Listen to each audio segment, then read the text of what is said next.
Daniel Dumont.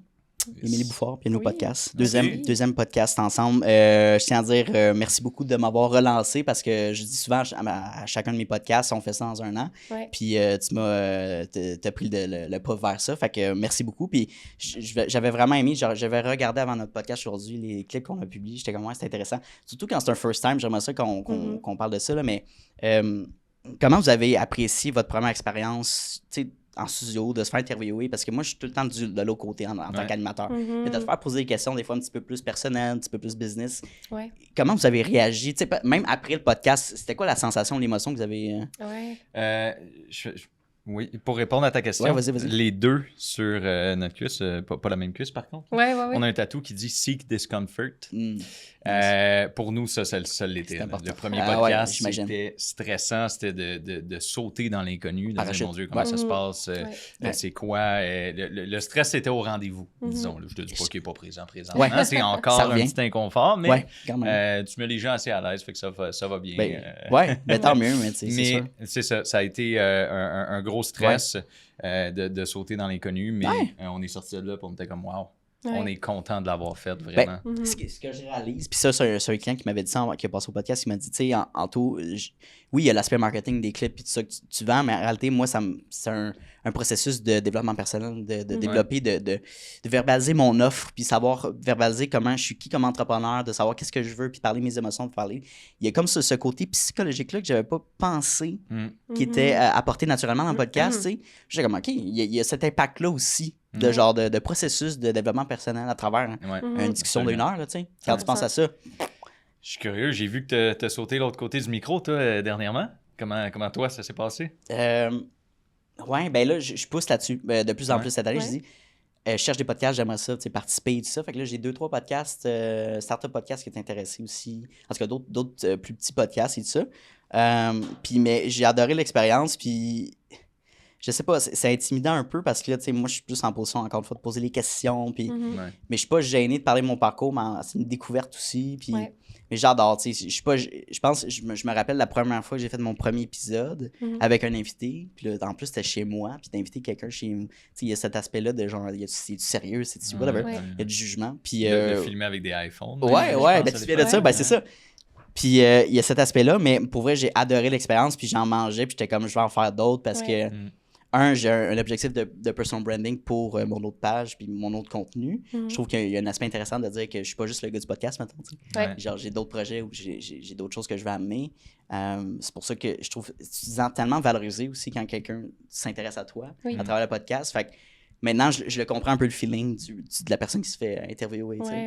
Puis, tu sais, sans bâcher, mais je pense qu'il y a plusieurs animateurs de podcasts qui amènent ça différemment. Je veux pas dire qu'il y en a qui sont meilleurs que d'autres, je pense, au niveau entre gens. Ça dépend de l'objectif du podcast. Les questions qui sont posées, je pense que les meilleurs podcasters, c'est ceux qui se préparent à l'avance aussi, qui font leur recherche, leur due diligence, plutôt de dire, ben, tu sais, présente-toi. OK, fair, mais genre... Je sais pas, il manque un petit peu de depth. Ouais, il manque de recherche, il manque de questions pertinentes des fois. Pour vrai, c'est fâchant, mettons, c'est un sujet qui t'intéresse puis que tu connais un peu, mais que tu veux en savoir un peu plus, l'invité, mettons. Puis les questions, ben c'est en surface, c'est pas nécessairement pertinent, percutant. T'es comme, ben voyons. Ou qui renchérit pas, tu sais, dans le sens, moi, c'est la première fois que je voyais dans ces podcasts, c'est comme, mais tu sais, OK, genre, parle-moi de ta relation avec tes parents classiques. Puis là, je saute, OK, puis là, c'est quoi tu fais dans ta business? What the fuck? Tu sais, c'est comme, on parlait de quelque chose de hyper personnel. On peut-tu, tu sais, je vais renchérir, je suis comme, OK, t'as vécu ça, mais là, comment, tu sais, avec tes enfants, comment t'as bâti ça, quel genre de parent que tu veux devenir, tu sais. Tu renchéris, tu t'intéresses réellement à une personne, une discussion que t'aurais un café et tu ferais ça, là, tu prenais un café au Starbucks avec quelqu'un. Y a-t-il des pratiques, toi, de ton côté, que tu as vues dans d'autres podcasts que tu te dis, mon Dieu, faut qu'on fasse ça de notre côté aussi? Ben, au tout début, je faisais pas de pré-entrevue, fait que ça, c'est first thing, là, 100%, parce que t'arrives, y a la personnalité de la personne en ligne, là, tu te bases là-dessus, mais la personne qui se présente en vrai, puis là, oh, attends, il y a une déconnexion. Autant, ça peut être une personne hyper verbomotrice, verbomoteur, qu'une personne qui est plus personnalité bleue, qui parle pas beaucoup. Fait que, au moins, ça, cette préparation-là, c'est de base, tu sais, puis s'intéresser, poser les bonnes questions en une structure. Genre, le Google Drive, au tout début, je le faisais pas, c'était vraiment à bonne franquette.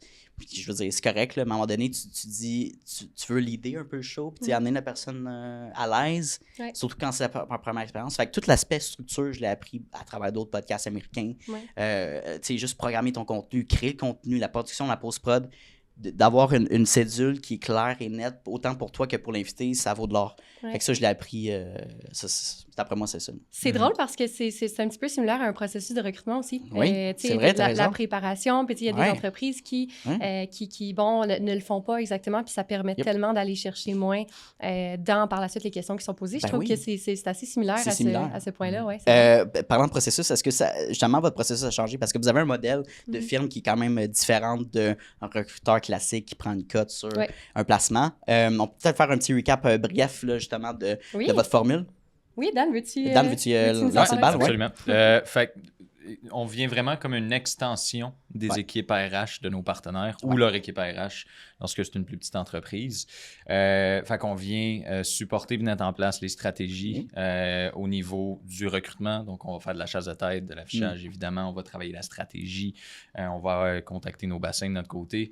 Autant au niveau de l'accueil et l'intégration, mais au niveau de tout le volet RH, que ce soit équité salariale, que ce soit rédaction de politique, l'accueil et l'intégration qu'on va venir travailler aussi. Bref, à la limite des connaissances d'un généraliste RH, on est là pour supporter nos partenaires. Fait qu'on devient vraiment comme une extension de leur équipe, sans coût à l'embauche, sans coût à l'heure. C'est vraiment une tarification fixe mensuelle pour avoir accès à nos services, tout simplement. Fait que, voilà, écoute, si je pouvais te le worder. Ça fait très. Oui, exact. Puis je trouve que c'est une bonne manière de faire affaire avec un client X parce que ça crée une relation en continu et non transactionnelle. C'est exactement ça. Tu sais, Jesse, notre représentant, a fait un article là-dessus. Il a fait une conférence au Batimatech dernièrement là-dessus, justement, sur la différence, mettons, entre collaboration et transaction. Puis collaboration, c'est un mot qu'on entend beaucoup dernièrement, mais nous, on le fait vraiment vivre chez FDF. C'est ça la différence avec notre modèle. Ça enlève tout l'aspect transactionnel de j'échange quelque chose contre quelque chose d'autre avec toi. Là, on est vraiment dans un mindset de je bâtis de la valeur, je bâtis quelque chose avec toi, avec mes compétences, avec les tiennes. On travaille sur un objectif commun aussi là, avec le partenaire directement pour atteindre des buts qui sont communs aussi. Là. Fait que... Notre but avec ce service-là, c'est de faire les recrutements là où on en a besoin, c'est d'améliorer la rétention, de supporter l'équipe RH, mais c'est vraiment, en gros, là, c'est d'enlever le stress de parfait, je veux croître, voici mes objectifs, je vais aller chercher tel chiffre d'affaires, je vais aller chercher tel nouveau projet. On veut t'enlever le stress de est-ce que j'ai les bonnes personnes, est-ce que je vais avoir les personnes, est-ce que ma stratégie est en place? On vient s'occuper de ça avec toi, avec ton équipe ou pour toi si tu n'as pas d'équipe directement. C'est nécessaire. Puis vous avez mentionné l'aspect collaboration, c'est très c'est correct, c'est très vendeur de dire ça. Ou le classique, on est une belle grande famille, une belle entreprise, la communication. Tous des beaux mots flashés que oui, c'est vrai. Mais est-ce que c'est réellement appliqué ou c'est juste dit pour bien paraître? Puis là, vous, c'est l'application qui est intéressante. Puis je me demande, est-ce qu'en appliquant ce modèle-là, vous voyez d'autres agences ou d'autres firmes qui se lancent? Pour l'instant, non. Vous êtes assez pionnier là-dedans. Là. Non, excuse. Non, pour l'instant, non. Puis là, je disais, non. La réponse, c'est non, Mais vous êtes pionnier là-dedans. Puis pourquoi d'autres agences ne pourraient pas ou ne fait pas ce pas-là? Pour être 100%, on va pouvoir en parler plus tard, là, mais on ne fait pas beaucoup de marketing de notre côté parce qu'on a eu quand même une bonne croissance depuis la dernière fois qu'on s'est jasé. Je pense qu'on était 4 ou 5 à l'époque. On est rendu 10, donc on a doublé l'équipe. Exactement. Les choses vont bien. Puis la majorité de notre croissance est faite par référencement parce que c'est tellement un modèle unique. On offre tellement un retour sur investissement qui détrône n'importe quelle autre façon de fonctionner, n'importe quel autre partenaire, n'importe quel autre collaborateur. Puis on est tellement en mesure d'apporter de la valeur que c'est un no-brainer pour les entreprises qui sont dans notre niche directement. Fait que le référencement fonctionne très bien. On se fait référencer à gauche, à droite à ce niveau-ci. Fait que ça nous apporte une belle croissance comme ça. Sinon, on a Jesse qui est au développement des affaires, qui fait un très bon travail aussi du outreach de son côté. Donc, tu sais, on n'a jamais eu à faire du marketing. De la publicité des campagnes, des trucs en présentiel, whatever. Fait que tu sais, c'est pas nécessairement connu. On met pas ça de l'avant non plus parce qu'on c'est un secret bien gardé, disons-le comme ça. Là. Mais c'est une croissance organique, sans pousser la chose. Je trouve que c'est tout à votre honneur. Puis évidemment, il y a l'aspect marketing qui est un nouveau département que vous développez en ce moment pour aider votre clientèle à se développer dans ce sens-là. Fait qu'on va parler de ça. On va commencer par ça. Pourquoi avoir ce cheminement-là? pour vos clients, d'amener un département de marketing? On veut être un one-stop shop pour tout ce qui touche aux ressources humaines. On veut, comme je te disais tantôt, là, on n'est pas des exécutants, on n'est pas des yes men qui vont « Hey, j'ai besoin de ça, oui, puis on s'en va faire le travail de notre bar, puis on te crache les résultats. » On est là dans la stratégie avec toi. Parfait, pourquoi tu as besoin de ça? C'est quoi ton équipe présentement? Okay? C'est quoi les forces de ton équipe? C'est quoi les faiblesses de ton équipe? Qu'est-ce qu'on pourrait aller chercher comme force dans ce candidat-là qui va venir consolider ton équipe? On est vraiment dans la stratégie de notre côté, puis on joue vraiment là-dedans pour apporter le plus de valeur possible à nos partenaires. On aime bien s'appeler, on n'est pas des partenaires RH, on est des partenaires de croissance de notre côté pour les supporter dans leur croissance, dans tout ce qui touche les ressources humaines. Puis une bonne entreprise, ça part avec une bonne équipe, Fait qu'on veut vraiment être en mesure de donner le maximum à nos partenaires. Fait que ça passe pour nous par être un one-stop shop, pouvoir desservir dans tous les volets. Le volet marketing RH devient de plus en plus important. On est spécialisé dans 2 écosystèmes, l'écosystème de la construction, l'écosystème manufacturier. Puis c'est 2 domaines qui sont un petit peu...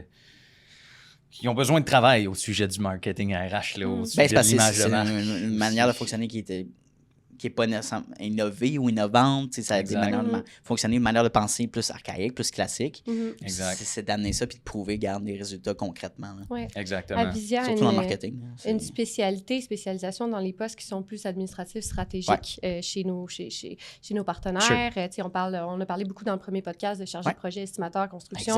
Même chose dans le milieu manufacturier, c'est des postes qui sont plus administratifs, stratégiques de gestion. Mais bon, il y a toute cette portion-là, on en fait quand même. Là, mais nos employés terrain, chantier, qui, eux, vont peut-être être appelés un petit peu plus par le côté marketing, le côté de l'image de l'entreprise, qui veulent voir un petit peu plus ce qui est fait. Fait que ça nous permet aussi de jouer sur plusieurs tableaux maintenant, puis d'accompagner nos partenaires, oui, dans leur poste stratégique, mais aussi dans leur poste terrain directement. Puis tu sais, dans leur poste terrain, tu me dis, j'ai besoin de 3 charpentiers menuisiers lundi prochain. On devrait être en mesure de te trouver, tu sais. Mais pour moi, c'est de mettre un plaster sur le bobo, tu sais. Oui, c'est ça. T'es pas supposé avoir besoin d'une ressource externe pour te supporter dans tes postes chantiers. Puis des fois, ça peut arriver par une vague d'embauche, un nouveau projet qu'on a eu ou peu importe. Il y a des situations exceptionnelles, évidemment, mais notre but n'est pas de mettre un plaster sur le bobo, c'est de venir établir une stratégie. Une structure, une stratégie, parce qu'il y a un manque. Puis vous voyez le manque et non juste de dire on est des vendeurs, puis je veux pas généraliser, mais il y en a peut-être beaucoup là, de recruteurs, malheureusement, qui tombent dans le panneau de le classique, mettons, je fais une comparaison, je m'en vais chez Rona, j'ai besoin d'un marteau, parfait, je te donne le marteau, c'est payé, on passe à autre chose. Mais tu sais, tu as peut-être besoin de structure, de préparation pour ta rénovation. Pourquoi tu n'avais pas de marteau avant de bâtir ta maison? Pourquoi tu as un marteau et non dire j'ai le meilleur marteau pour toi, genre? Exactement. C'est de se prendre d'avance puis savoir, puis de se dire, écoute, dans l'éventualité où on en a besoin, 3 charpentiers menuisiers, 3, peu importe, on est déjà, on a ces candidats-là qui sont en banque, qui ont déjà un intérêt pour notre entreprise. On le sait, quelqu'un qui a un intérêt déjà d'amont pour une entreprise, avant de commencer un processus ou avant de commencer, va avoir une rétention qui est beaucoup mieux que quelqu'un qui n'a pas déjà de rapport et de connaissances envers cette entreprise-là directement. Là. Je saute encore une fois du coq à l'âne, j'aime ça. C'est quand même le développement. Fait que vous étiez à 4-5 employés, vous êtes rendu à 10. Oui. C'est génial comme expansion, mais je me demande qu'est-ce que ça amène comme résultat, mais aussi qu'est-ce que ça amène comme peut-être un stress initial ou une incertitude de dire je fais-tu la bonne décision d'ajouter telle personne, juste le département marketing aussi, c'est un nouveau projet, une nouvelle initiative. Je me demande tous ces questionnements-là. Fait que ça a été quoi le résultat, l'impact finalement d'agrandir l'équipe concrètement? Oui. Premièrement, dans la dernière année, Daniel et moi, on était beaucoup plus dans les opérations directement. Moi encore, je suis encore dans les opérations. Beaucoup. Daniel se retire là, pas mal à 100%, là, je dirais actuellement. Ce qui nous permet d'avoir une vision d'ensemble beaucoup plus stratégique. C'est difficile de relâcher là, le volant. De déléguer puis de donner. Exactement. On le fait bien de notre côté. Pourquoi qu'on le donnerait? Puis il y a toujours cette période de transition. Mais on a une équipe, premièrement, qui est incroyable, qui rend ça facile, 100%. Bien évidemment. Mais je pense aussi que c'est un cadeau qu'on peut faire à notre équipe de pouvoir penser plus à la stratégie puis de se dire, écoute, il y a quelqu'un qui regarde la vision d'ensemble puis qui prend 2 pas d'avance. Là. Mais vous faites confiance aux bonnes personnes puis c'est de leur donner la capacité de croître aussi et non de micromanager, de dire, regarde, non. Exact. Moi, je suis bon là-dedans, fait que, concentre-toi sur tes opérations, mettons. Exactement. C'est de s'entourer des bonnes personnes aussi. On a la chance d'avoir une bonne équipe de gestion qui s'occupe qui s'occupe des opérations en place, qui avait cette volonté-là qu'on a, on est vraiment bien accompagné, puis on a été chercher ces bonnes ressources-là. On a une nouvelle ressource qui est rentrée dernièrement, puis il nous disait, écoute, ça fait une semaine que je suis là, je regarde ça, puis j'ai l'impression que tout le monde est actionnaire de l'entreprise. Tout le monde, c'est hot comme commentaire. Tout le monde est impliqué, tout le monde est engagé. C'est une coop, genre, hein? C'est ça. C'est ça. C'est cool. Ouais. C'est important pour nous. On avait parlé d'aller chercher ce côté-là intrapreneur de nos gens. Mais je pense que de par la transparence qu'on peut fournir sur où est-ce qu'on en est rendu, notre mission, nos valeurs, puis nos chiffres aussi, de voir quelle décision aussi va impacter le plus l'entreprise. Je pense que tout le monde le comprend. On a la chance d'avoir des gens qui sont intéressés par ça aussi. Fait que je pense que ça rend ça encore plus facile pour nous. On a une hiérarchie qui est très, très, très aplatie aussi. Là. Et non plate. Pas plate, mais pas lean, mais versus vertical, horizontal. Exactement. Ouais. Donc, ce que ça fait, c'est qu'il n'y a pas de hiérarchie ou de personnes où ça peut faire de personnes plus haut qu'un autre. Exact. On a une équipe de gestion, j'imagine, mais... Et c'est pas comme... on s'attend à notre équipe. C'est beaucoup l'équipe qui, est sur les premières lignes dans le partenariat, puis qu'est-ce que c'est exactement, puis comment on le fait vivre aussi. Fait que c'est de par l'équipe aussi qu'on peut aller chercher le feedback, comment améliorer ce partenariat-là. Au départ, quand on a commencé le partenariat, on faisait pas de diagnostic RH quand on commençait directement un partenariat. Fait qu'on apprenait à se connaître, puis tranquillement, on a posé un certain diagnostic, mais maintenant, de par l'équipe qui nous a apporté ça, on commence directement, puis on s'assoit, puis on regarde, on fait un petit état des lieux, là, si je peux l'appeler comme ça, puis de voir comment ça se passe, puis ça nous permet d'amont de savoir comment attaquer un projet, parce que chaque entreprise, que ce soit construction manufacturière, a des enjeux. Il y en a qui sont similaires, mais il y en a plusieurs qui sont différents aussi, là, fait que ça nous donne une bonne vision d'ensemble. C'est vraiment le fun, puis je me demande peut-être une question concrète, quelqu'un qui écoute le podcast, qui se demande c'est quoi la culture d'entreprise de travail chez Avisia. Disons que Daniel, Émilie, je veux rejoindre votre département de marketing. Quel genre de questions que vous me poseriez dans l'entrevue d'embauche ou en amont? Ce serait quoi, mettons? Surtout ça, et qu'est-ce que vous recherchez aussi, les objectifs de la personne? Tu sais, je me demande un peu c'est quoi les questions, ça donne une idée, là. Veux-tu y aller ou je vais? Peut-être, peu importe Daniel ou Émilie. De notre côté, c'est sûr que oui, le marketing est important. Il y a toujours une compréhension des RH, par contre. Oui, mais oui. Tu sais, ce qu'on fait, c'est du marketing RH. C'est tout ce qui a trait à marque employeur.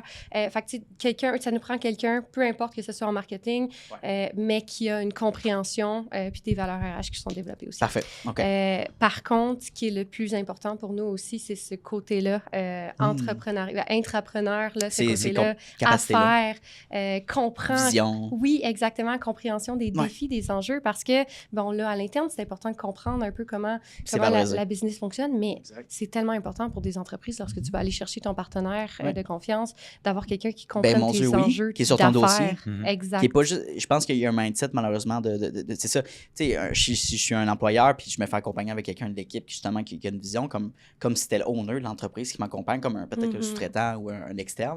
Je me sens plus valorisé et non juste dans OK, ça marche de même, c'est les processus, puis on finit à telle heure, puis on dépasse pas. Puis c'est une fermeture que je trouve qui est moins appréciée dans notre monde aujourd'hui. Exact. Moins valorisée, du moins. Là. Puis autant pour la personne, l'employé, je veux dire, qui a hâte de rentrer le lundi matin.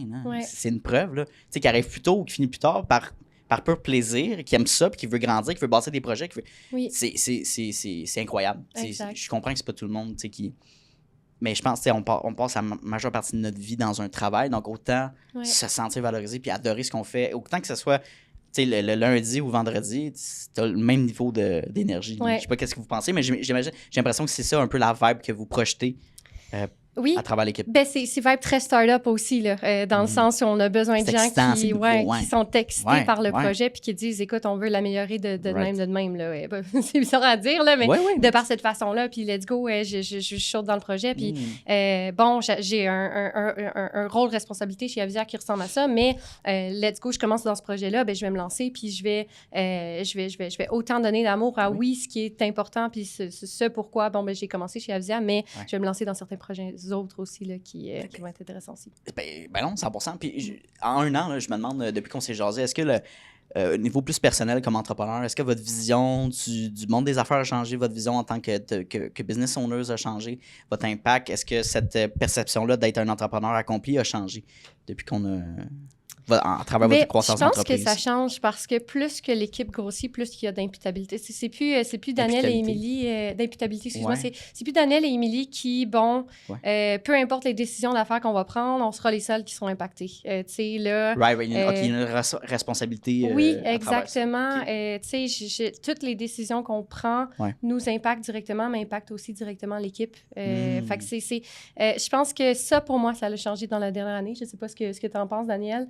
Mais je fais plus attention dans le développement d'Avisia sur s'assurer que, les moves qu'on prend sont peut-être un petit peu moins bold, malgré qu'on en fait quand même, puis on n'a pas peur de se lancer. Mais pour moi, la responsabilité de me dire, écoute, j'ai cette équipe-là qui me fait confiance dans les décisions que je vais prendre. Fait, avant que tu répondes, de ce que je comprends, est-ce que dans le fond, c'est la prise de risque qui est un petit peu plus pensée, ou les investissements sont un petit peu plus... C'est plus réfléchi. Oui. Est-ce que je dirais que c'est moins bold? Je ne pas moins bold, c'est ça. Je pense que c'est simplement notre tolérance au risque, à l'inconnu, aux imprévus, à force de baigner là-dedans, parce que c'est ça, être un entrepreneur. C'est la tolérance au risque, de vivre dans le risque, de prendre des risques, de prendre des décisions, de bouger rapidement, de pivoter. Fait que je pense qu'à force de baigner là-dedans, ça devient beaucoup plus facile, beaucoup plus clair. Notre vision devient beaucoup plus focus sur des décisions, à savoir où est-ce qu'on veut s'en aller, comment qu'on doit le faire, pourquoi qu'on doit le faire. Je pense que c'est peut-être un mélange des deux. Oui. Tu sais, Daniel et moi, on se posait récemment quelle était dans les 12 derniers mois la chose qui a fait le plus de différence pour nous. Puis ça a été une décision d'affaires qui a été de rester sur notre target, sur notre client cible. Tu sais, Émilie, Daniel, d'auparavant, n'étaient pas capables de refuser un client parce qu'on se dit on peut l'aider. De rester dans votre niche, dans le fond. Dans votre spécialité, en fait. Dans notre spécialité et dans notre taille d'entreprise aussi. J'adore ça. Tu sais, une entreprise de construction de 20 personnes, même si c'est dans la construction, c'est pas notre niche. Et voilà. Puis, l'entrepreneur du début se disait, écoute, c'est une entreprise de construction, on va pouvoir les aider. Oui, c'est ça. Exact. Alors que je pense que ce côté-là de rester dans notre niche aussi nous a permis de se développer. Il y a une perception aussi de sérieux, parce que j'ai eu ce thought process-là personnellement aussi pour mon entreprise, tu sais, de dire, je suis bon dans quoi, puis qu'est-ce qui fonctionne, qu'est-ce qui m'amène une paix d'esprit, du bonheur. Plutôt que de faire de la vidéo événementielle, de la vidéo de mariage, tu sais, ce que j'aime faire, c'est d'avoir le studio, le setup est prêt, j'ai quelqu'un qui s'occupe de la technique. Puis ce que j'adore, c'est avoir ces discussions-là qu'on a, parce que je vois pas ça comme du travail, tu sais. Puis je suis bon, je suis performant, puis les gens apprécient cette expérience-là. Donc, allons miser dans cette spécialité-là. Fait que maintenant, quand je fais du réseautage, je me présente, je suis l'animateur du podcast On Jase Business. Je suis pas une agence de marketing. Fait que de se comprendre puis de dire, moi, je suis spécialisé là-dedans plutôt que je suis un généraliste. Ah, oui, je fais des vidéos de conférences. Ah, oui, je fais ça. Ah, oui, je fais ça. C'est comme, OK, tu fais un peu de tout. T'es un master of none, mais tu touches à tout aussi. Exact. Right? Puis je pense qu'il y en a qui vont s'accomplir là-dedans, d'être des bons généralistes. Mais on dirait que moi, personnellement, puis peut-être dans d'autres processus, de se nicher, de spécialiser, ça amène tellement des opportunités puis une certaine notoriété aussi dans le domaine, right? Oui. Puis c'est parce que c'est le domaine de la construction, le manufacturier aussi, là. Mais le domaine de la construction, c'est tellement un domaine qui a de ses propres enjeux, qui est particulier, qui a besoin d'une compréhension approfondie. Puis comme je te disais, on n'est pas des exécutants. Tu sais, pour un exécutant qui a un modèle un peu plus transactionnel, tu connais moins la business, tu connais moins l'écosystème. OK, oui, il va avoir un impact quand même, mais c'est manageable, désolé de l'anglicisme. Mais avec ce qu'on fait, nous, de notre côté, il faut qu'on comprenne exactement la structure, les douleurs, c'est quoi le coût de ces douleurs-là, c'est quoi les problèmes que ça occasionne sur le chantier, puis au final, dans les résultats financiers.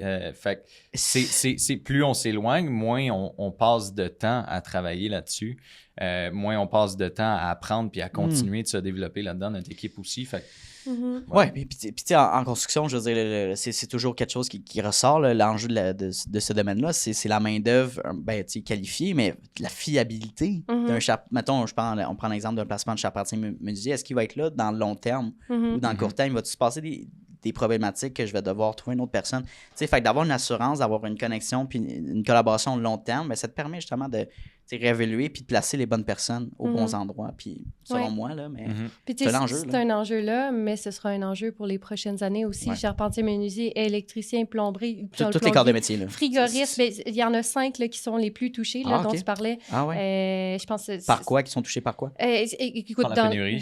On parle de 16 000, pénurie, OK, les gens sont pas... 16 000 postes par année à combler. Dans ces 5 créneaux-là, je me souviens plus lesquels... c'est plombier, électricien, charpentier, menuisier, frigoriste et un autre. Là. Ça, je savais pas ça. Intéressant. Mais c'est ça, d'où l'enjeu de se dire, écoute, on bâtit notre marque employeur, puis on est capable d'aller chercher ces profils-là qui sont et qui seront de plus en plus difficiles à aller chercher. Là, le gouvernement a commencé à faire des incitatifs, j'imagine? Oui, incitatifs, puis publicité directement pour aller chercher. Oui, c'est vrai, on le voit passer. Oui, exactement. Fait que là, on vient patcher un petit peu le bobo, mais ça ne règle pas tout. Mais ça ne règle pas. Mais puis qu'est-ce qui cause cette réaction-là dans le marché? Tu sais, dans le sens, pourquoi il manque des frigoristes? Pourquoi il manque des charpentiers menuisiers? Est-ce que, puis j'imagine, vous avez peut-être la perception de l'entrepreneur aussi en construction, mais selon vos recherches puis votre vécu, vos expériences, qu'est-ce qui cause ça, ce manque de main-d'œuvre-là? Oui. Mais le frigoriste pourrait être à part là-dedans. Bon, frigoriste, c'est moins contingenté, disons ça comme ça. Si on y va avec notre charpentier menuisier, électricien, plombier, là, on va se le dire, c'est des métiers CCQ qui sont connus. Qu'est-ce qui cause ça? On a quand même des enjeux. Il va falloir construire beaucoup là, dans les prochaines années. On parle de puis le civil voirie 2035 Hydro-Québec, ça s'en va jusque-là. Fait que charpentier menuisier, on pourrait le mettre dans cette case-là. C'est les enjeux de projet. Là. On a des investissements, c'est ça, on a des investissements, mettons 200 milliards, où on se dit, écoute, dans les prochaines années, on s'en va là, il faut être en mesure d'avoir la capacité, puis les gens, puis c'est ça, c'est qu'on n'a pas assez actuellement de charpentiers menuisiers, d'électriciens, de plombiers pour combler les prochains projets là, qu'on va avoir au Québec. Donc c'est pas un manque de projet? Non. Parce que les gens ont cette perception-là qu'au Québec, on ne construit plus. Non, ouais. Mais actuellement, présentement, le marché est dans une bulle, là, effectivement. Pas une bulle, excuse-moi. Le marché est au ralenti présentement, surtout au niveau des projets provinciaux. C'est plus tranquille présentement. Il y a un espoir que cet automne, le budget soit relancé un peu. Il y a quand même un peu plus de mouvement au niveau des projets fédéraux, par contre. Mais comme Émilie disait, civil, voirie et tout ça, là, avec des investissements d'Hydro-Québec qui s'en viennent, là, ça va rouler quand même. On a plusieurs partenaires de par là, les projets qui sont un petit peu différents qui vont développer. Des nouvelles régions aussi actuellement. Fait que, on le voit à Gatineau en ce moment, ça se fait développer. Là, les projets fédéraux, Ottawa, Gatineau, il y en a beaucoup. Fait que, il y a tout ça aussi où on peut être en mesure de... là, ce sont pas des bassins qu'on a actuellement, c'est pas une région qu'on a. Avisia peut aider aussi dans ce type de développement-là aussi d'entreprise, de dire, écoute, qu'est-ce qu'on fait? On pivote. Là, qu'est-ce qui se passe avec nos projets? Qu'est-ce qu'on change? Faut garder notre carnet de commandes actif. Il faut s'assurer que ça marche. Où est-ce qu'on s'en va? Fait que, on parle on n'est pas exécutant, on est là pour être dans la stratégie, penser. Ce sont aussi des... penser en amont stratégiquement dans le long terme, dans le sens où on sait tous, on le vit tous. Je pense que c'est un sujet qu'on avait parlé, l'intelligence artificielle, dans le premier podcast. Mais depuis en un an, il y a tellement de choses qui ont changé. Dans tous les domaines, ça va être affecté. Fait que je me demande, niveau recrutement, RH, c'est sûr que c'est peut-être alléchant au niveau d'entrepreneur parce qu'il peut peut-être diminuer le nombre de tâches, puis mettre ça avoir moins d'employés, puis déléguer différemment. Comment vous voyez ça? C'est quoi le genre de discussion que vous avez autant pour les manufacturiers que pour des entrepreneurs de construction? C'est drôle parce qu'on a fait notre rencontre stratégique pour les prochaines années ça fait 2-3 mois, là, je pense. Puis bon, l'intelligence artificielle veut pas est dans le cœur des discussions. C'est toujours chaud, là. C'est toujours d'actualité, puis c'est ça. Oui. Avisia, premièrement, utilise l'intelligence artificielle de beaucoup de places. On a un logiciel incroyable qui nous permet dans nos rencontres, dans nos entrevues maintenant, plus s'occuper de la prise de notes, de juste se dire, écoute, c'est vraiment un logiciel spécialisé recrutement aussi, là, donc qui va chercher toutes les informations qu'un recruteur a besoin pour la suite. Là, c'est pas ChatGPT ou quelque chose comme ça. Non, c'est vraiment précis pour votre Oui, exactement. On l'intègre le plus possible, pas dans le but de diminuer nos ressources, mais l'impact et la valeur qu'un conseiller RH chez Avisia a est dans la compréhension des enjeux d'affaires de notre client. Donc, tout ce temps-là que je peux passer à me dire, écoute, je peux en train de prendre ma prise de notes, tout ce côté-là clérical administratif qui ne sert à rien, enlevons-le le plus possible pour être dans la stratégie. Ça te permet de te connecter avec la personne. L'attention que tu peux donner de plus au candidat ou à ton partenaire qui est devant toi, ça n'a pas de prix, ça. Là. On est en ressources humaines de notre côté. Fait que tout ce qu'on peut faire pour mettre l'humain au centre de ça, Tu peux pas te permettre, tu peux plus te permettre de pas être connecté avec la personne qui est devant toi, dans le sens, avec ces outils-là qui sont disponibles. Quand je fais mes rencontres préparatoires, je l'utilise, le transcript, puis l'enregistrement, puis l'audio, puis le Gemini recap, puis tout ça, parce que ça me permet d'être plus performant, puis surtout de se souvenir de certains détails que tu n'as peut-être pas notés. Puis justement, de renchérir et d'avoir une belle discussion qui est connectée avec la personne. C'est important. La prise de notes, on va se le dire. Là, moi, je regarde mes notes que je prends, pas capable de démystifier. Mais j'ai la misère à me concentrer. Moi, j'ai toujours... Là, je prends une note. Oui, OK, là, on change de sujet. Tu sais, c'est... Quand même, ça prend du cerveau, là, du power. Comme Émilie disait, c'est d'enlever les notes après. Là. Ça a l'air bien clair quand tu les prends. 2 jours après, tu regardes ça. Pourquoi il y a genre 2 mots ici? Tu sais, je voulais dire bouillon. Scratch ça. Ouais, bouillon, charpentier. T'es comme, je comprends pas. Là. Fait que c'est d'être up-to-date. Fait que ça, c'est plus au côté interne. Puis la discussion que vous avez avec les entrepreneurs ou les employeurs, ça serait quoi? Oui, c'est une bonne question. Tu sais, cette discussion-là est dite, mais je pense que tout entrepreneur est au même stade actuellement. Au même stade, un peu, apprentissage, mais aussi de se dire pourquoi travailler contre. C'est comme se dire en 2000, c'est-tu 2090? L'Internet, là. Moi, j'aime pas ça, je vais retourner avec les pages jaunes quand ça va arrêter l'Internet. Mais t'as pas le choix d'être avant-gardiste, d'être en amont en entrepreneuriat. Si tu n'innoves pas, tu vas te faire ramasser par le marché. Exact. C'est à faire attention. Tu sais, le titre de la conférence que Jessie avait fait au Bâtiment Tech. Mon Dieu, je dis ça, puis je m'en souviens. Mais ce que je voulais dire, c'est qu'à la fin, il finissait par dire, tu sais, les entreprises qui vont le plus démarquer ne sont pas ceux qui vont utiliser le plus l'intelligence artificielle, mais c'est eux qui vont le mieux l'utiliser. Mieux collaborer, c'était collaboration entre l'IA et l'humain. Le titre on parlait de collaboration versus transaction. De Jessie est venu faire la même... peser est-ce que tu utilises l'intelligence artificielle comme une transaction ou tu l'utilises comme une collaboration? Parce qu'il y a une grosse différence. Puis tu sais, au niveau des ressources humaines, on peut les utiliser pour le côté administratif, comme Émilie disait. On va l'utiliser même un peu pour de la chasse de tête, pour des profils très, très niches, pour aider à ratisser, puis faire un premier tri et tout ça. Mais ce qui est important, c'est de ne pas déshumaniser nos ressources humaines. Tu sais, j'ai vu un nouveau logiciel passer. Bien évidemment, on a tous vu un sujet qui est chaud présentement, c'est les entrevues qui sont passées par intelligence artificielle. Donc, c'est comme un mon Dieu, ça serait mon sujet. Avec un espèce d'IA qui te parle, qui te pose des questions. Ça, pour nous, c'est un gros nom. Tu sais, mais tu vois, c'est ça. Parfait. Comment tu fais pour te différencier? Comment tu fais pour vendre ta culture, tes valeurs, tes couleurs? Puis il y a tellement plus à un CV que les premières lignes sont écrites ou des keywords. Comment l'IA peut saisir ta personnalité et tes soft skills? Elle va prendre tes réponses, elle va le transcript. Mais... Tu sais, je te donne un exemple, un chargé de projet au Saguenay. C'est pas eux qui vont être le plus sur les réseaux sociaux. Fait que tu vas peut-être trouver un profil en quelque part sur une plateforme qui va être écrit... gestion projet, l'intelligence artificielle, il te retiendra pas, ce profil-là. Finalement, ça fait 20 ans que tu travailles pour Rio Tinto dans les mines en gestion de projet. C'est possible. Là, il y a plein de belles pépites comme ça qu'on peut trouver. Même chose pour un logiciel de relation de travail. Oui, exactement. C'est comme une intelligence artificielle que les employés peuvent poser leurs questions comme première ligne avant d'aller voir un employé des ressources humaines. Ça, pour nous, encore une fois, ça laisse un goût amer en bouche. Là. Oui, on veut enlever le côté administratif des ressources humaines, puis oui, si c'est bien utilisé, l'intelligence artificielle, même en RH, ça nous permet d'être plus présents sur le plancher, d'être plus présents avec notre monde, puis d'être plus dans la stratégie, dans le développement organisationnel et tout ça. Par contre, c'est quoi? C'est des ressources humaines? Ressources humaines. C'est ça. Faut être là, faut être proche de nos gens, faut être à l'écoute, puis de mettre justement des logiciels comme ça, de relations de travail, d'intelligence artificielle de l'avant. Je pense que là, on pousse trop loin. Tu gagnes en efficience, mais tu déshumanises le processus. Déshumanises, puis ça donne... qui va vouloir travailler dans une entreprise comme ça? Ça veut dire qu'il ne valorise pas le côté humain, l'humanité, ou la personnalisation, ou l'effort personnel. Exact. Puis j'ai vu, c'est une autre utilisation de IA, c'est une secrétaire ou un secrétaire qui répond au téléphone automatiquement.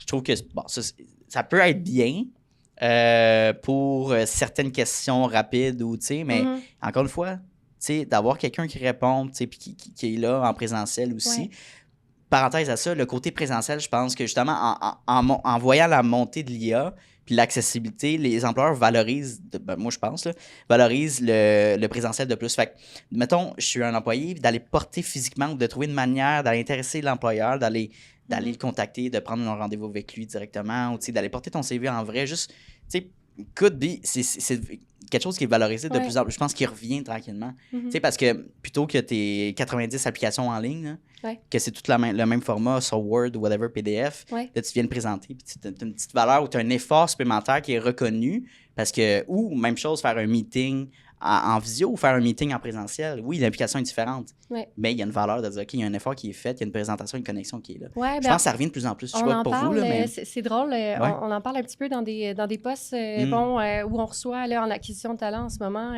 région de Montréal, le marché, les entreprises, c'est pas exactement le moment de l'année où on va faire grandir là, notre équipe de ressources humaines. Fait que, il y a quand même un marché qui est beaucoup plus employeur actuellement en ressources humaines directement. Puis on parlait, j'écoutais une conférence qui parlait un petit peu de ça, là, comment se démarquer et tout. Oui, la personne, il y a la lettre de présentation, il y a le message d'approche sur LinkedIn qui permet de directement discuter avec le recruteur. Fait que plusieurs possibilités aussi qui permettent de se démarquer, mais effectivement, c'est un petit peu différent qu'auparavant. C'est parce que je pense que c'est un enjeu aussi au niveau de l'employé de se démarquer parce que, encore une fois, tu as des players qui vont avoir beaucoup plus d'expérience ou beaucoup plus d'éducation aussi. Fait que ils se basent là-dessus pour se faire recruter ou comme... Mais en réalité, c'est ça, quand tu fais des choses que la majeure partie des gens ne font pas, que c'est valorisé, ben moi, si je suis un employeur puis je reçois ça comme personne qui s'intéresse davantage sur l'entreprise, qui fait l'effort de le faire, je vais te passer en entrevue, là, comme je vais faire l'effort de te rencontrer, ça va me faire plaisir. En tout cas, selon moi, ça revient de plus en plus, parce qu'il y a peu de gens qui vont le faire, mais... Petit tip, là, je sais que LinkedIn a une nouvelle fonctionnalité où, les candidats peuvent d'amont montrer leur intérêt à une page. Puis ça, nous, mettons, on le prend en note et en considération chez Avisia. Si on ouvre un poste pour chez nous, quelqu'un qui a montré son intérêt de par l'entreprise, qui est capable, bien évidemment, on veut dans notre processus que, d'amont, les gens comprennent un petit peu ce qu'on fait. Là. On n'est pas une entreprise de recrutement comme les autres, fait que c'est important pour nous. Mais ça, c'est un outil qui est assez nouveau là, maintenant, mais qui permet vraiment de créer des relations d'amont avec notre communauté, puis que les gens comprennent un petit peu plus sur nous, puis montrent leur intérêt directement, même si c'est pas tout de suite, à éventuellement peut-être collaborer avec une entreprise. Auriez-vous l'objectif d'avoir comme un mini Avisia, genre un agent IA qui est Avisia à l'interne, tu sais, c'est comme une ressource à l'interne que tu peux te référer, que tu peux y jaser, un chatbot, whatever, une ressource, un outil, mais que c'est comme la personne se nommerait Avisia RH, là, puis je représente, puis tu peux jaser comme si c'était un coworker finalement. Y aurait-tu cette possibilité éventuellement, tu sais, de bâtir ça? À quelle utilisation exactement? Ben, plus à l'interne, là, peut-être autant pour la culture d'entreprise ou une ressource, des questionnements plus... peut-être vous obtenez plus de temps personnellement comme entrepreneur. Il y a tellement de choses. Peut-être pas la connexion entre les clients, mais plus culture interne. Could be nice. Je ne sais pas à quel point c'est valorisant, mais j'ai déjà vu ça passer dans une entreprise qui avait adopté ce genre d'agent IA-là à l'interne. I don't know. Moi, je penche pour le non à ce niveau. Moi, je penchais pour le oui. On n'a jamais eu cette discussion-là, clairement. Ça m'a flashé. Je disais, peut-être que... OK, pourquoi non, Daniel, mettons? Ça déshumanise. Je trouve. OK, vois-tu? Moi, je pense que si c'est une ressource qui peut nous donner de l'information rapidement sur un côté technique, là, j'irais vraiment avec un côté technique si on est capable d'avoir un bot à l'interne qui, immédiatement qui répond. Oui, exactement, où on travaille avec plusieurs outils, avec OneDrive, tout ça. Si je suis capable d'aller chercher une information beaucoup plus rapidement en parlant avec mon bot, c'est pas de remplacer du tout, mais c'est d'avoir un accès à l'information qui est peut-être même plus... mettons, un accès à l'information, mettons, tu peux l'avoir en utilisant Claude, ChatGPT, non, mais oui, puis plutôt interne, j'aurais tendance à dire sur les systèmes internes de l'entreprise. Plus personnalisé sur Avisia, mettons. Oui, exact. Moi, je suis pas contre. Pour les systèmes internes, c'est ça que je cherchais. Exact. Oui, exact. Fait que mais c'est intéressant que vous... Oui, mais oui, il y a Claude, il y a ChatGPT pour une information qui n'est pas par rapport à nous, mais tout ce qui est par rapport à nous, comment je trouve cette information-là à l'interne, mais je pense que ça pourrait être le fun et facile si on est capable éventuellement d'ajouter ça. Je connaissais pas ça. Non, mais c'est ça, j'ai vu ça passer, j'étais comme, ouais, c'est quand même pas pire. Là, puis, mais c'est sûr que je comprends ton point de déshumanisation parce que, tout dépend de l'utilisation, jusqu'à quelle limite, comment c'est encadré, parce que on veut pas réduire les interactions entre les personnes, on veut pas réduire le partage, on veut pas réduire les possibilités d'apprentissage nécessairement, tu sais, ce qu'on cherche pour lancer tantôt, tu sais, on veut des gens curieux aussi, fait qu'ils vont s'intéresser aux projets de nos partenaires, aux enjeux et tout ça, mais c'est comme ça, en étant curieux, que tu développes le plus, que tu apprends le plus. Fait que de juste tout le temps se faire cracher l'information exacte que tu as besoin, ça vient un petit peu brimer ça. Mais si c'est bien encadré à une certaine limite, ça peut être bien. C'est de voir comment on collabore pour pas perdre, mais plutôt gagner. Comment parce que vous gagnez concrètement en temps, dans le sens... le OneDrive, il y a un bug, qu'est-ce qui ne fonctionne pas? Il y a peut-être la personne de TI, mais si tu n'as pas de TI, mais c'est peut-être le superviseur ou c'est les propriétaires qui vont OK, mais non, je vais t'aider à le faire ça, mais tu préfères passer du temps ailleurs. Mais c'est sûr que tu as l'aspect oh mon Dieu, il prend du temps pour faire qu'il me valorise. Mais en réalité, je pense que c'est un questionnement plus à un niveau 30-50 employés plus, là, qui commence à être vraiment, tu peux plus passer peut-être ou moins passer de temps individuellement pour chaque personne. Pour ce genre de questionnement-là, on s'entend. Là, que c'est plus rapide, regarde, on a une source, tu peux te fier à ça, puis c'est comme notre dictionnaire interne, genre.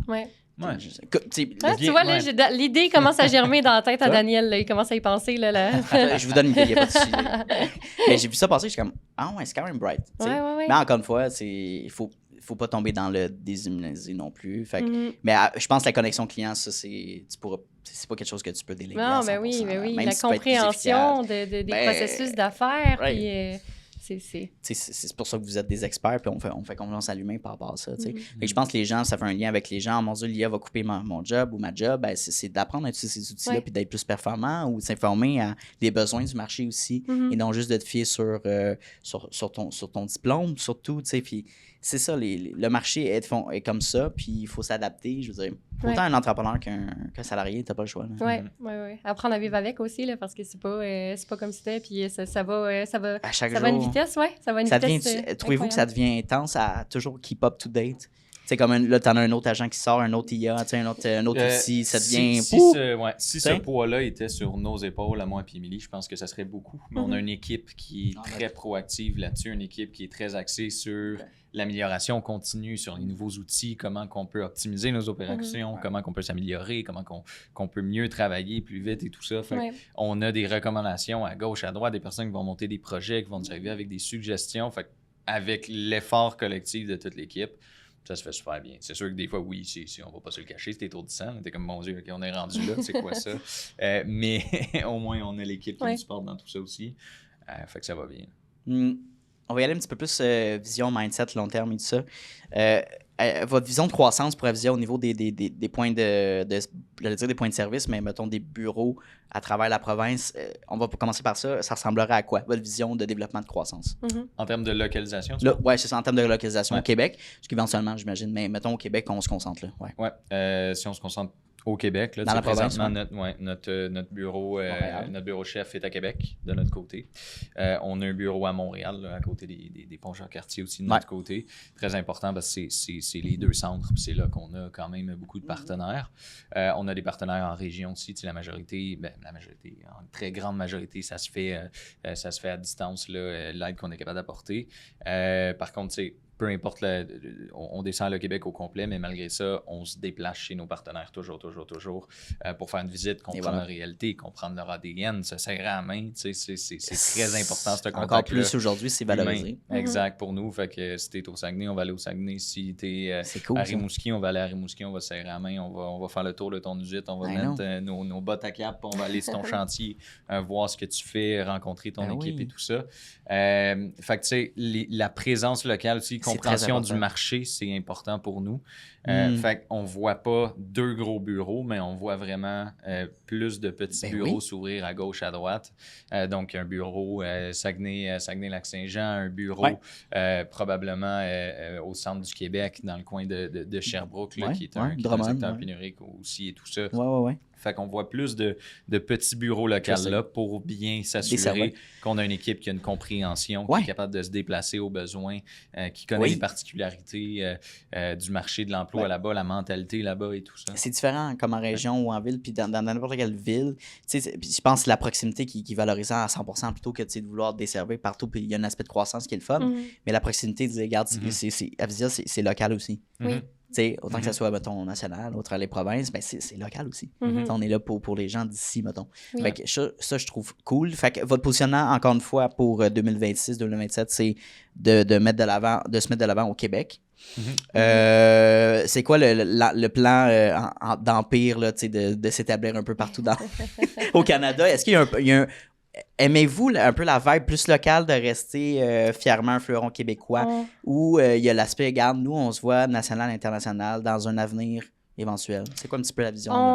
Est-ce qu'elle a changé aussi, la vision? Non, on aime la vibe qui est locale. Par contre, déjà, on aide plusieurs de nos partenaires qui ont des enjeux de recrutement autant dans, j'allais dire l'Est, mais c'est le contraire, l'Ouest. Fait que ça soit l'Ontario, mais ça peut s'en aller jusqu'en Colombie-Britannique. On fait l'Est du Québec aussi avec certains partenaires, puis même une certaine partie des États-Unis, excuse-moi. L'Est du Canada, tu veux dire?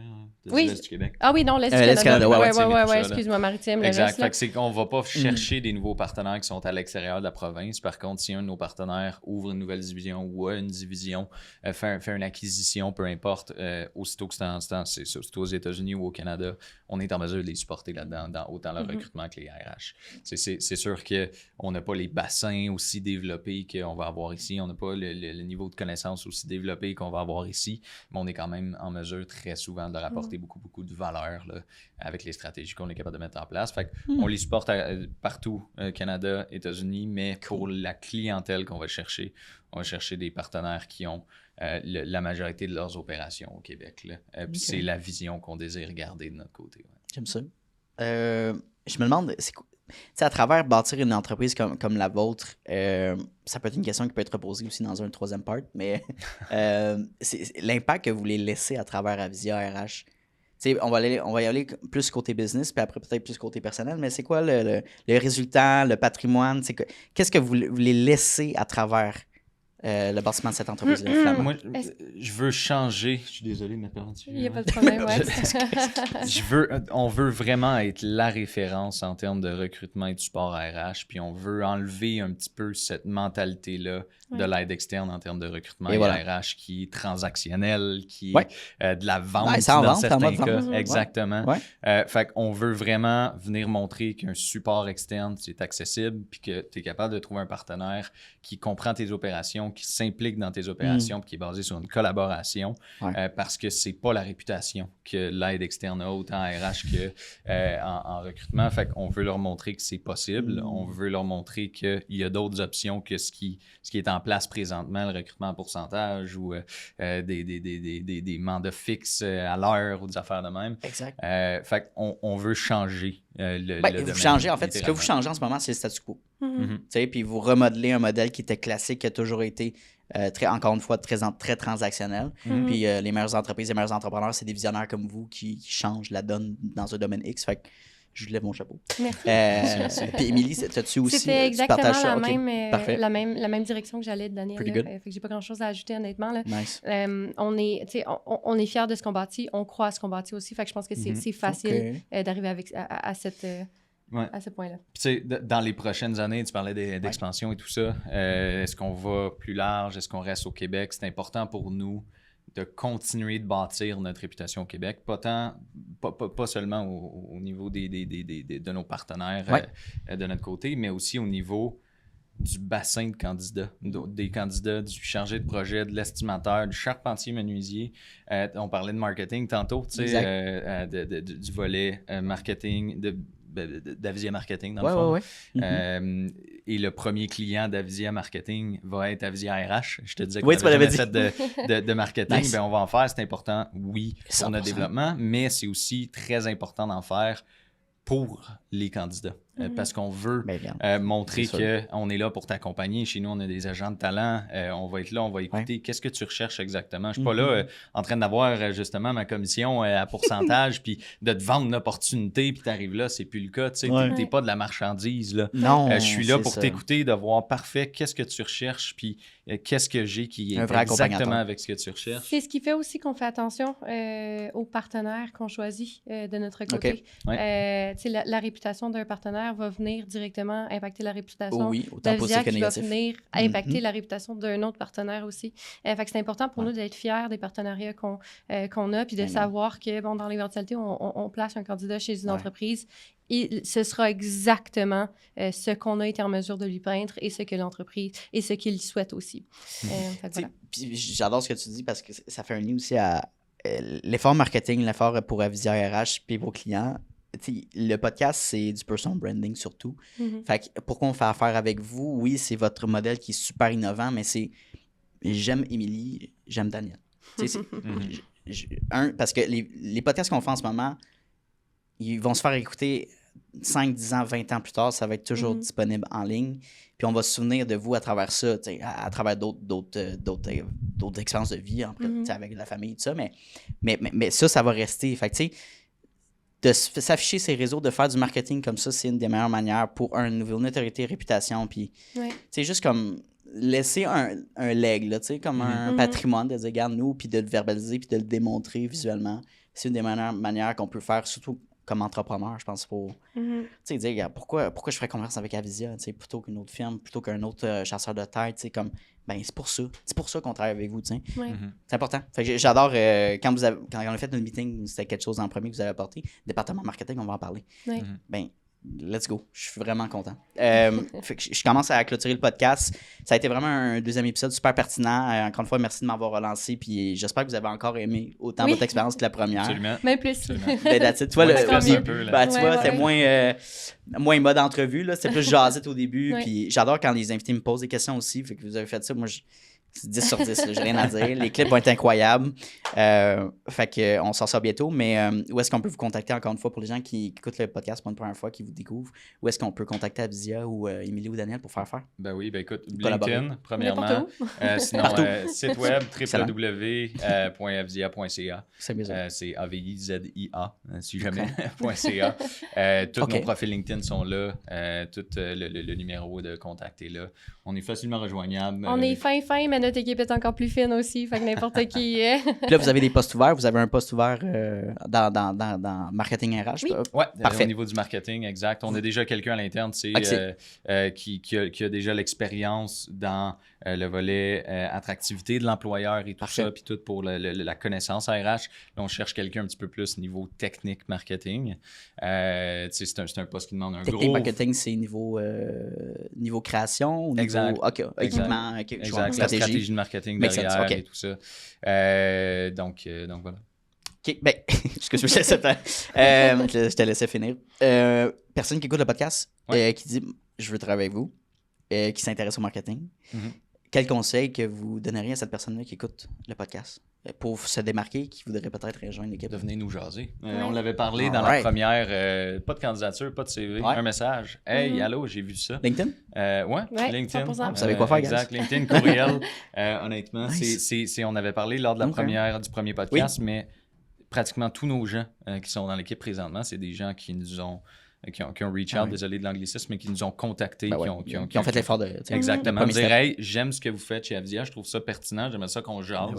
C'est comme ça pour, je pense, 9 des 10 personnes qu'on a dans l'équipe. Là, puis c'est comme ça qu'on s'est rencontrés directement. J'ai fait les recherches, je trouvais ben, c'était Daniel, je t'avais contacté directement.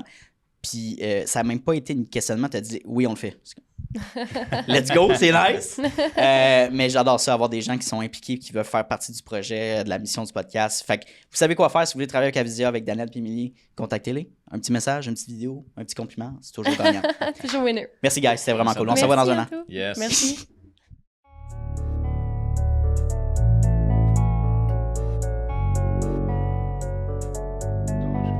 You don't always get to choose in this life, win and lose in this life, but I'ma prove in this life we can move in this life.